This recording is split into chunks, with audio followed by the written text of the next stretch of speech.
Welcome back to Trending in Education. This is Mike Palmer speaking, and today I'm very happy to be joined by Sarah Daniels, the CEO and co-founder of Blue Canoe, an English language learning company focused on teaching spoken English to professionals and others who want to speak professionally.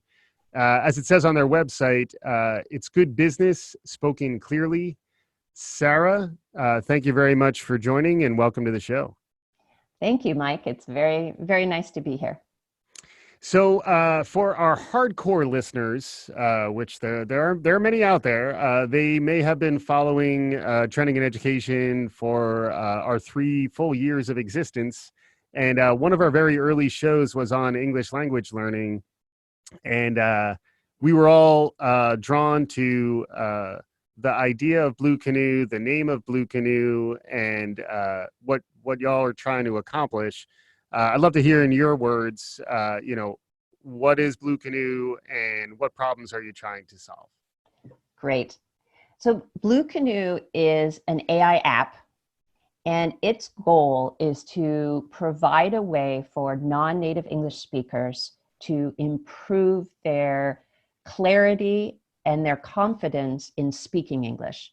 Mm-hmm. And we do this in a very, very specific way that's based on neuroscience. Mm-hmm. So I'm sure you've noticed, and all of your listeners have noticed, that in general, if somebody is learning a new language, and particularly if they're learning it after the age of 5, it is much easier to become proficient in learning the vocabulary and the grammar and the reading. And speaking is just so hard. Mm-hmm. And in fact, even when we try very, very hard to speak a foreign language, whether a second language or a third language, oftentimes the sounds and the rhythms of our first language, our native language, color the way that we're speaking that new language, no matter how hard we try. Mm-hmm. And the reason for that is that those sounds and rhythms are unconsciously buried in our brain. And in fact, it's a very specific part of our brain, Broca's area. We can talk more about that. But the traditional ways of learning don't recognize that fact. Mm-hmm. And so they're not overcoming that barrier. And so in general, people's confidence and ability to speak clearly and really express themselves and get their job done mm-hmm. Is very much diminished. And yep. Blue Canoe changes that. We have an amazing neuroscience methodology called the color vowel system, mm-hmm. which was co-created by a woman named Karen Taylor, who I'm now proud to say is running our education team. Excellent. And over the last 20 years, she developed this system that actually works. Blue Canoe took that system out of the classroom, added technology, and made it into an app. That's fantastic. Yeah, and we'll want to get into to all of that because I think all of that, you had us at neuroscience. So we love to talk about the brain and how we learn and how all these things are related. The other thing that you were mentioning that I think is also interesting when you think about the problems that Blue Canoe is trying to address is how personal how one speaks is and how much it's tied to your sort of the way you envision yourself, the way others see you, the way others may evaluate you. We talk a lot about social and emotional learning and sort of the whole student methodologies. Being able to speak clearly and confidently is very fundamental to being human in many contexts. And I'd love to hear your perspective on that, because it does seem like giving learners the right tools to be able to develop that confidence and facility with spoken English can really transform the opportunities that they can then engage with, and also maybe begin to change how they feel about themselves just in general. So I'd love to hear more a bit about that before we get into the neuroscience of things. Those are very, very interesting and important topics. So first, let's say that it is clear around the world that English has been chosen as the general language of business. It probably, if we were all being rational, it probably wouldn't be. It's not the easiest language, but I'm it just still, yeah, I'm still pulling for Esperanto, but I think it ship may have sailed. Yeah. I think that ship has sailed. Yeah. But so all around the world, really, people are having to learn English. It's the language of opportunity. And if you are a multinational company and you're working, let's say, even if you're working in Japan these days, and you're working with customers and with clients and with partners all over the world, they're not going to be speaking Japanese. They're going to be speaking English. So even within your company, you're moving towards speaking English. And so, you need to be able to express yourself and your ideas and be persuasive of all of the wonderful ideas you have with your colleagues in this new language. And that's hard. And they're also, so that's point one. Point two, there is a long history in human development of conquerors trying to make everybody use their language, right? And that there's a burden of power there that is not a comfortable burden, right? And they're also within societies. I mean, all you have to do is think about My Fair Lady in England to think that even within the same language, different accents have this notion of better or powerful versus not. And those are not very nice notions either. And so, but yet you have to be able to communicate with each other. Right. The philosophy that we embrace wholeheartedly is that somebody's accent, their way of speaking, is part of who they are. And that is beautiful. Yep.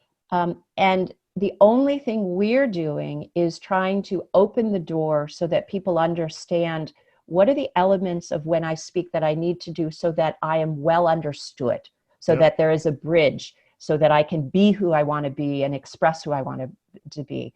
And we work very, very carefully with people on how to do that, how to add these ability to be well understood. You will never hear us talking about getting rid of your accent. No, it is about being understood. And even just approaching it from that language really helps people to feel more comfortable that this is about them expressing themselves. So that's important. Yeah, for sure. And it's interesting too, particularly if you're not fluent in multiple languages. You can take your ability to speak a language as just a given, and if you don't really have to wrestle with the challenge of, as an adult, acquiring another language, or if you're doing so, it's sort of a hobby or to make your travel more pleasant. It's different than if it really is so intricately tied to your sort of career growth and other opportunities. I think that's important perspective, perhaps for folks who are less close to English language learning as sort of a field. So that stuff's pretty. So that's good context setting, and I am a fan of accents. And my wife also has a wonderful accent. So and she listens to this podcast, so I'm not even speaking out of turn there, I hope.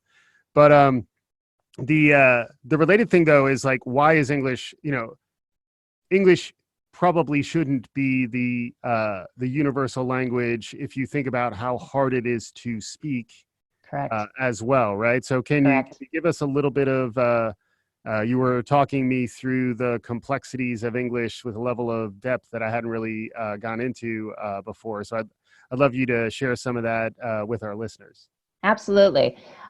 So English is a particularly difficult language when you look at the languages around the world to speak. And all right, I'm not going to say it is the most difficult. That doesn't really matter, but it is on the difficult end of the spectrum. Yeah, I hear Basque and Celtic are harder, but I don't know if that's actually true. They're also not really in the running for international language. So yeah. No. But let's start with one of the reasons why English is hard, and it is because In English, the way a word is spelled is not a good indication of how you need to pronounce it, right? And that divergence of the, the written English and the spoken English, happened many centuries ago. And it is a much greater divergence than in many other languages. Like take Spanish, right? If you learn the sounds of Spanish, they're very consistent. So if you know those sounds and you see a new word, you can very easily guess how to say it. Mm-hmm. And that is not true in English.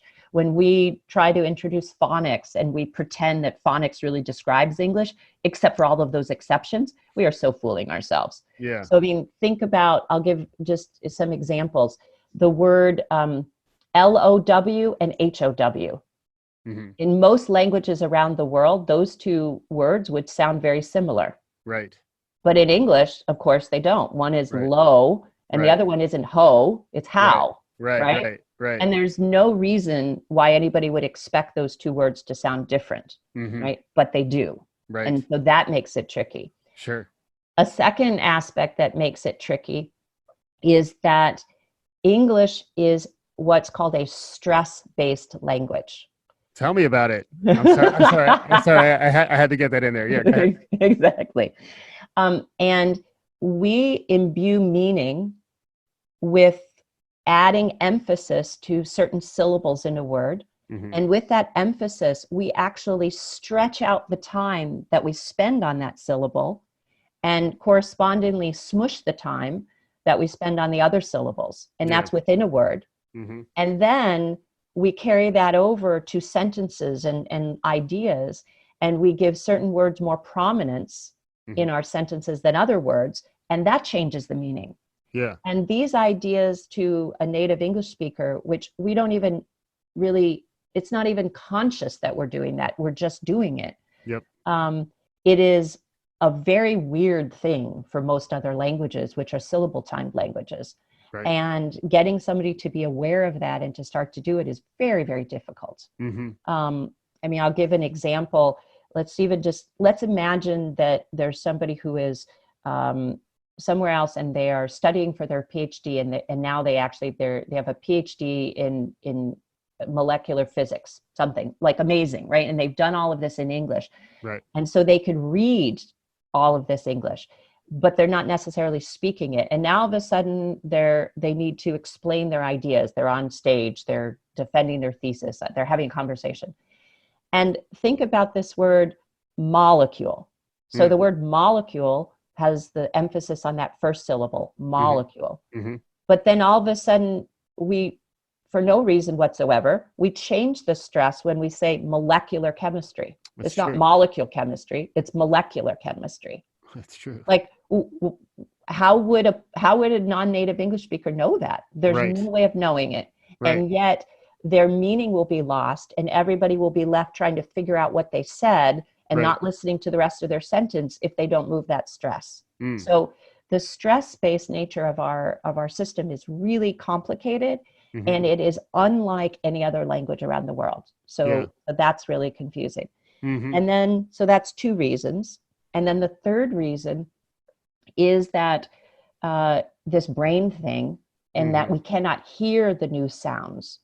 And because English has so many sounds, the fact that we can't hear them makes life pretty complicated. And I can go into that more if you want me to. Yeah, I'd love to, because we were talking about that. I try not to, prior to having a son, I was the representative of a non-parent in terms of our diverse perspectives on the show. But now that I feel like I have a 10-month-old at home, everything is about being a parent. So apologies to listeners out there who feel like I beat that drum too much. But like that was part of what was really fascinating to me, was the way you were describing the criticality of the first 4 or 5 years of life to being able to even hear and process and understand the different types of sounds that are in a particular language. So I'd love to hear you expand on that. Great. All right. So we all know that when we're a child, our brains are super active and are growing, and the synapses are just going like crazy. one of the very specialized parts of our brain is an area in the left hemisphere that's actually called Broca's area. Mm-hmm. And let's more or less say that that's the place where we process language, sounds, and rhythms. Mm-hmm. Okay. And so if I'm a baby, I'm paying attention to all the important caregivers around me, right? I mean, and maybe that's a survival thing.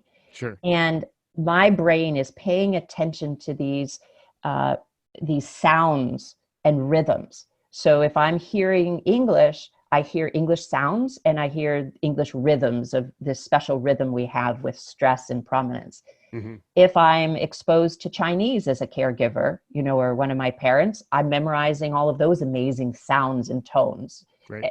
Same thing for any language. But as I get a little bit older, the brain is a very efficient organism. And if a pathway is not being used, it gets pruned. Right.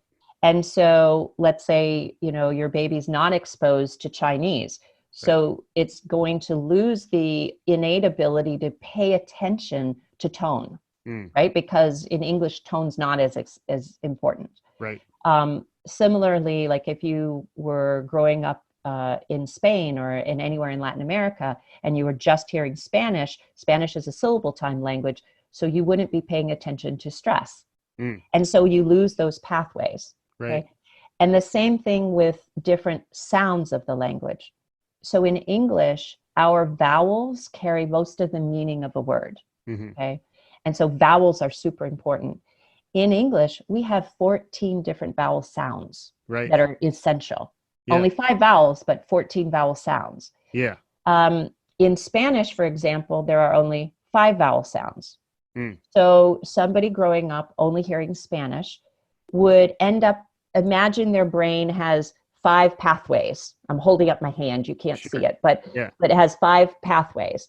And now that brain, Broca's area, is listening as an adult or as a young adult to English. And we are speaking with 14 vowels.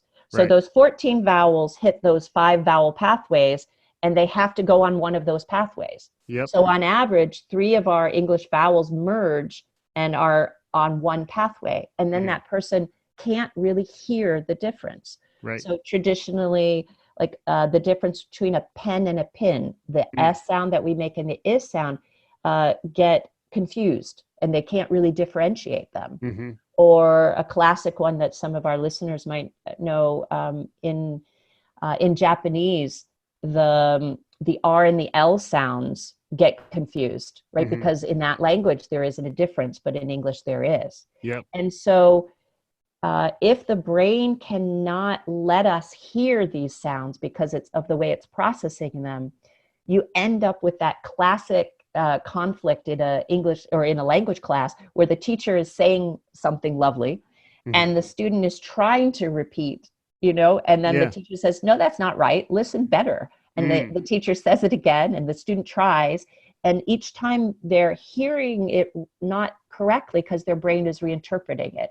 And that's a wall that cannot be bridged with just using listening alone. And we've learned that in order to overcome that, we have to use other parts of the brain because that Broca's area is just pretty stubborn. Right. Right. And that brings in the sort of broader connectivity to other like processing centers of the brain, so that, we talk a lot about the picture superiority effect and the dual coding principle, which are pretty central to learning science. Picture superiority effect says that if you pair a visual image with text or audio, it significantly improves memory retention, assuming that it's reinforcing the idea. And that's an example of the dual coding principle, which is, when information and inputs are processed through more than one perceptual mode at the same time, or even over time, it consolidates and deepens the memory. So that this is why I always I haven't quite put together my business plan for my olfactory learning product, but yeah, I would I'd love to hear you talk a little more about that. So like we've gotten as far as Broca's area, but that's not really sufficient, particularly for adult learners, because in many ways it's a more robust and fluid space when you're very young, and then as you get older, your brain has developed in different ways, so that a lot of what Blue Canoe is doing, to my understanding, is focusing on how should we teach spoken language to adult learners, and that's different than the way you would teach it to a child who's sort of growing up with native speakers around them. So yeah, actually, let me modify that a little bit. Please. The color vowel system, which is again Karen Taylor's amazing system that intentionally builds up all of these activities and this understanding built on a multimodal brain learning. Yep. It actually is great for all ages. Oh, and in fact, there are elementary schools that use it to supplement phonics because it is yes. a much more logical system. Got it. As we get older, it is more and more necessary Got to it. do this, but it is still helpful, I think, at any level. And particularly if you have any learning differences like dyslexia, adding this multi-brain modal system is really, really helpful. Yeah, that's Early on. thank you for that too, because that's important too, because I know there's a lot within language learning. Obviously, some folks are so heavily into phonics, they recommend you get hooked on them. But beyond that, like, that's one method of language learning for children in particular. But I have seen some folks in the field talk about how we're perhaps oversubscribed there. So I think that's an important qualification, that the methodology that Blue Canoe uses works wonderfully for that same population. It's just when you reach a certain age, it becomes more the best path as I think opposed that's to an right. alternative path. Got it. Or a supplementary path. Got it. That Yeah, makes sense. when you're young, Because because you still need the phonics. Yeah, yeah. phonics describes a portion of English, but it doesn't describe all of English, right? Got it. There's too many quote unquote exceptions. Makes sense. Yeah. But so let's talk a little bit more. And by the way, if any of your learners are interested, if you Google the color vowel system, you will find lots of additional information and videos. It's been around about 20 years. Yeah. Most TESOL conferences that you go to, you can take a certification class in it. We offer certification classes for teachers, And etc. what is TESOL? Teachers of English as a second language. No, I Got didn't it. get the right initials, but Got it. it's one of the best accreditation organizations for teachers of English as a second language. Got it. Got it. And then the color vowel system is also it's I'm going to show my age, but it's the Palmolive ad. You're soaking in it, right? So like Blue Canoe is an example of Yes. that, right? So I'd love. Could you explain for our listeners Yes. what this is? Yes, absolutely. So I mean, this system starts out by understanding these difficulties in English that I talked about. And it says, okay, let's actually, instead of trying to help listeners sound out words, which would assume that the spelling would lead to good pronunciation. Right. Let's instead help learners understand using other parts of the brain. So, as I said, English is a stress-based language. So one of the first things that we have to know, or a learner needs to know about every single word in English, is which syllable carries the stress. Which syllable should I emphasize? Is it desert or dessert? Right? And that's a nice word because it really means something else, right? And I really like my dessert. Yes. And so you have to decide which syllable carries it. And in the color vowel system, we make that visual. As you said, visual is a very important part of the brain. Yep. And we mark it up and we underline the syllable that gets the stress. Okay, so we use the visual part of the brain for that. But the second thing we do is we actually make them make a movement with their hand. If you could see me, you would see that I open up my hand, and as I make as I say the syllable that has the stress, I push out my hand to the far side of my arm on the vowel. So I say dessert. Mm-hmm. And that makes me stretch out the time I spend on the vowel of that Mm-hmm. stress syllable. Because in English, it really is, it's not just intonation that changes, it's the time we spend on that vowel, Mm. dessert. Yeah. And by moving my hand, I'm using the kinesthetic part of my brain, which is a very large part of the brain that crosses both hemispheres. And so it's Mm-hmm. great for learning and noticing. And I'm using, again, the visual part of my brain. Right. Okay. So those are two parts of the brain. That does bring new meaning to the phrase talking with your hands too, you know? It does. It Yeah. absolutely does. Yeah. Um, the second, so that's one aspect of the system. Another aspect of the system says the vowel sounds of a word, and particularly the vowel sound at that peak of stress, carries the most meaning in the word. Mm-hmm. Like subconsciously, as we're listening to somebody speak English, we're waiting and we're listening for that vowel sound.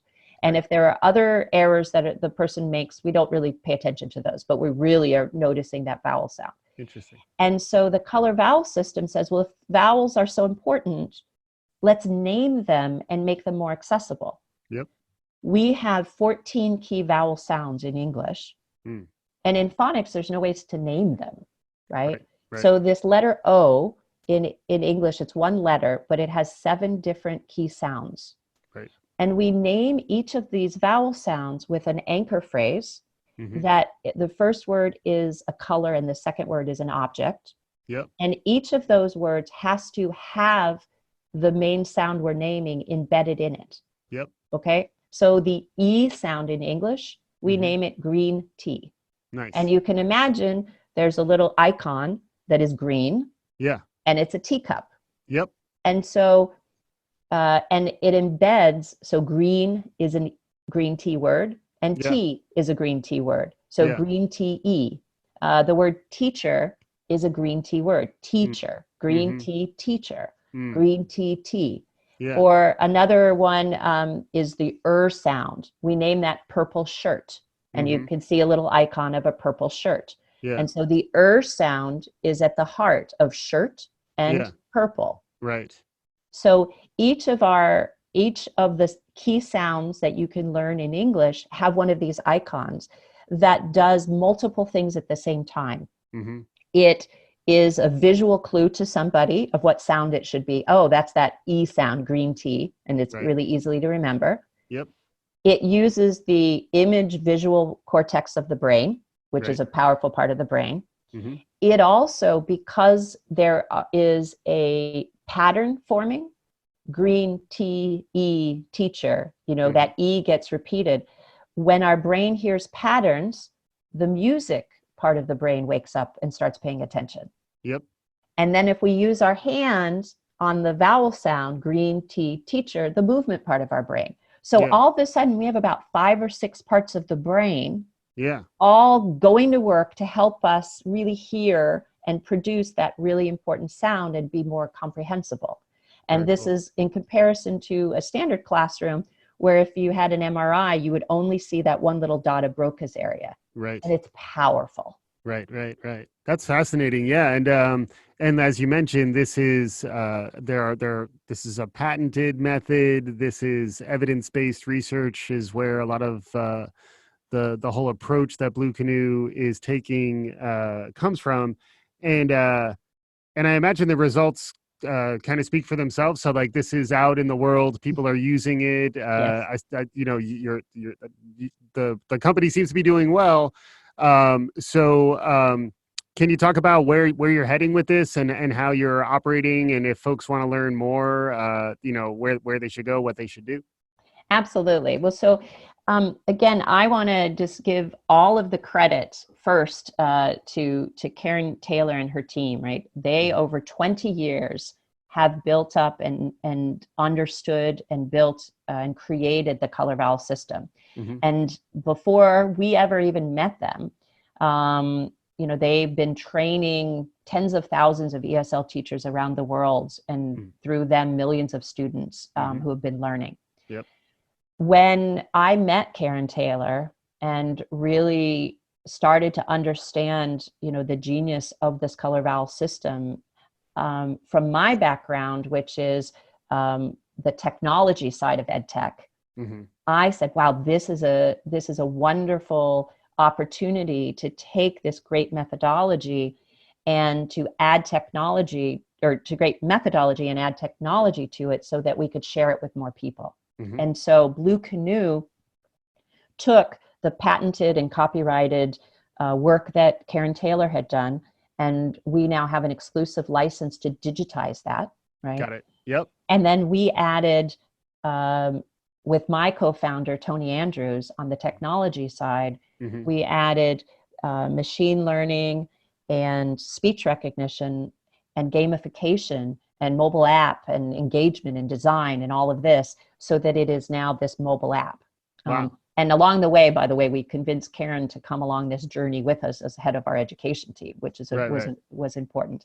And so this app now I think the latest look I had was it's used in more than 40 countries around the world with very, very different native languages. We are not selling B2C, we are selling B2B. Okay. And so we have English language learning companies who partner with us. Yep. And they integrate our app into their overall solution. Got so, if you're in some country around the world and you are trying to improve your English, you can now improve your English and have that teacher be trained in the color vowel system and get the Blue Canoe app. So let's say you're going to class once a week or twice a week, and in between times, you are getting to practice 10 minutes a day using our app and getting feedback from our virtual AI teacher. So in that regard, we are, spreading the gospel of the color vowel system to all of these teachers who then can share it with their students. And then we are supplementing them with being able to practice every single day, no matter where they are, 10 minutes a day, to really get those muscles in the brains going. Because changing the wiring of your brain is something that's better done in 10 or 20 minutes a day every day than 2 hours once a week. Right. And so we do that. We also sell directly to multinational companies who want to use it for their employees, right? And so we have many companies around the world, in Japan, in China, in Europe, in Latin America, who their employees now have the benefit of using Blue Canoe to continue to improve their English and their productivity at work. So not only do the learners benefit, but the employers benefit as well. That's great. Yeah, and it's clearly like we were saying at the top, like this can be really transformative for the individuals who are limited by by the challenges they faced acquiring proficiency in English. Through tools like this, it does open up access to opportunity for folks who really do want to excel, particularly on a global level. So like if you do want to be part of a large global organization, there's very few nowadays that don't have some component that is powered by English. So like if you're in a non-English speaking country, you will see ads for how to acquire proficiency in English, and how that frequently is positioned as sort of the gateway to another level of earning and career prospects and all the things that many of us are seeking. So it's a wonderful mission you have going there. We are coming close to time for today. Would love to go more into the rhymes. You had rhymes, you had music, you had dance. It's like a variety show while we're learning English, which is wonderful. We always like to ask our guests, are there any trends out there that you're tracking that you think are worth understanding in the world? Doesn't have to be in language learning. It could also be more broadly, just in the next, say, 5 to 10 years. You mentioned artificial intelligence. Are there aspects of this that you think folks who want to be out ahead, want to understand where the puck is heading, that you'd want to have on folks' radar? Any thoughts? Lots of different thoughts. I mean, I certainly, from the technology side, the power of AI and machine learning to do things that we can do now that we couldn't have done even a few years ago is pretty amazing. Yep. And the power to do it in a device as small and convenient as a mobile app that sits in your pocket, right? That, we know that there are some downsides of technology, but there are also lots of upsides. And certainly at Blue Canoe, we are very conscious of trying to do good in the world. And the things that we're doing just would not have been possible, a short time ago. But the power of not only machine learning to collect the data and then to be smart about figuring things out. I mean, the specific way we use machine learning is to really understand the learner's mistakes and to be able to give them targeted feedback, right? If we go back to the theory of learning, just telling somebody, that was wrong, try again, is nowhere near as effective as saying, oh, that was wrong because you used a green T vowel there and you should have used a silver pin vowel, right? Very, very different.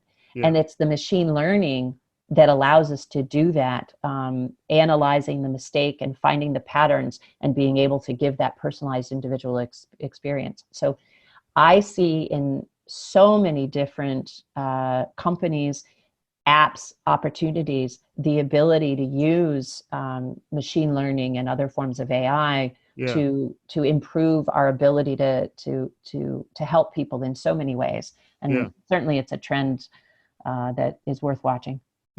And all this, I guess, is built on natural language processing and automating the machine's ability to listen and understand language as it's produced by the learner, right? So if I'm understanding you right, that the app allows the learner to speak into the app and then be responded to by the AI tutor. Is that the idea? It does. In our case, at least today, it's not spontaneous speech. So it's not like a Siri or Alexa that's listening to your spontaneous speech and then trying from your context to guess what you said. That also is a very amazing thing, but it's quite different from what we're doing, because in that context, Siri, for example, is guessing what you said and doesn't care if you made pronunciation errors. They're sort of filling in the gap and saying, oh, that phrase wouldn't have made sense unless you had said a certain word. And so they're guessing you said that word. We actually are doing the opposite. In all of our activities, we already have, we know what we wanted you to say in order for it to be well understood. And so then when you're doing our activities and you record yourself, we instantly compare what you said to what we needed it to be said, down to the phoneme level, the rhythm, the stress, etc. And so we've done a lot of patent pending changes to our speech recognition processor to be able to understand that. That's interesting. We then, if you will, come up with how many errors or potential differences there are from what the learner said to what we needed them to be said. And that's when we use the machine learning, and we are smart about knowing, is that an important difference or an unimportant difference? And if it's an important difference, how do we characterize that and tell them what that is? How do we say to them, oh, that's an error because you put the stress on the first syllable instead of the second syllable, or you didn't have any stress at all, or you used the wrong peak vowel, or you confused an R and an L, or you did so that's what we do. So it's much more targeted to the specifics of the speech, and it's more designed around providing examples that will specifically teach the right way to pronounce things and the right way to because that's a really interesting distinction too, like within the Alexas and the Siris as a context. They're trying to sort of normalize what you're saying, and in the case of trying to learn the spoken English, you need to instruct the learner in terms of the specifics of the sounds they're producing. That's really interesting. I learned something right there. Thank you. I learned something throughout this conversation, but I did learn something right there. So Sarah Daniels, CEO of Blue Canoe, thank you very much for joining us. Thank you, Mike. It was, as always, it was a really fun conversation. Thank you. Yeah, awesome. And then for those of you out there who want to learn more about Blue Canoe, you can find them online. It's bluecanoelearning.com was the website. And check out Sarah Daniels and the color vowel syndrome. Hopefully you've been taking copious notes. There's plenty to learn out there. And for our listeners, our regular listeners, we'll be back again soon on Trending in Education. Thanks again for listening. Cool.